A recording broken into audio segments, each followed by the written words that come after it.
Мартиньос може да получи. Двойно подаване. Удар от дистанция, имаше рикошет, никакви проблеми. Вратата на зелено-белите.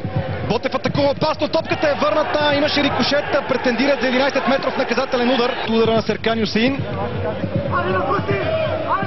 Топката удари в ръката.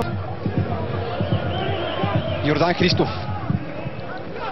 Хубаво подаване на Йордан Христов към Колев, който надскача вратаря на Пирин и дава аванс на своя отбор. Ботев повежда с 1-0 в 13-та минута.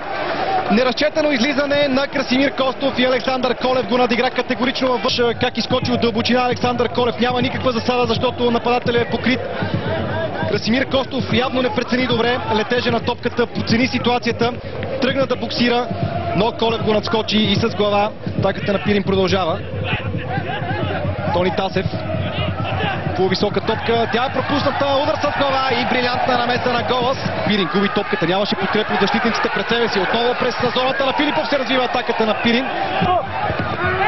Ето как след едно спорно връщане на Генов, Филип Филипов бе принуден да извърши нарушение, което ще ме донесе жълт картон. Припомням ви, че Филипов има един жълт картон, което означава Дани Генов върна спорно към него и Филипов влезе. Центриране на близката града, претенти за удар в ръката.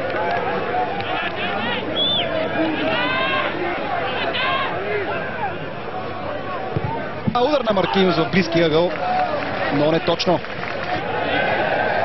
Сега за малко да се получи грешка, внимаваше обаче Костов, може да бъде прехвърлен, върна се на време. Сега обаче трябва да внимават в отбрана, защото топката е отнета и то чисто шанс за Пирин. Удар в страни от вратата на Виктор Голас. Отново Бенгюзов. Тасев. Центриране на Тони Тасев, коварна топка. Какво неразбирателство, за малко да се получи ефект. Атаката на Пирин вещае неприятности за защитата на Ботев. Имаше рикошет, възможност за Пирин. Топката е изчистена буквално пред голнията. Атаката обаче продължава. Намеса на Голас. След това нов удар, като почуна топката не е в мрежата на Ботев. Отново през зоната на двамата преминава атаката на Пирин. Ниско подаване по тревата, изчистена топка. Още едно грубо влизане. Жълт картон за Дани Златков. Втори жълт и Ботев остава с 9 човека. Отново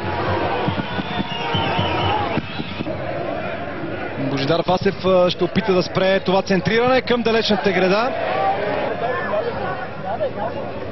Тони Тасев. Центриране! Какъв пропуск! Гледайте. Ето как увиснаха и Алекс Колев, и Радослав Терзиев на бора. С подобна философия, тук дали имаше игра с ръка. Тенции за Дуспа да видим. Отново ръката е прибрана до тялото на Радослав Терзиев и няма движение към топката, няма посягане. Просто нямаше как да реагира.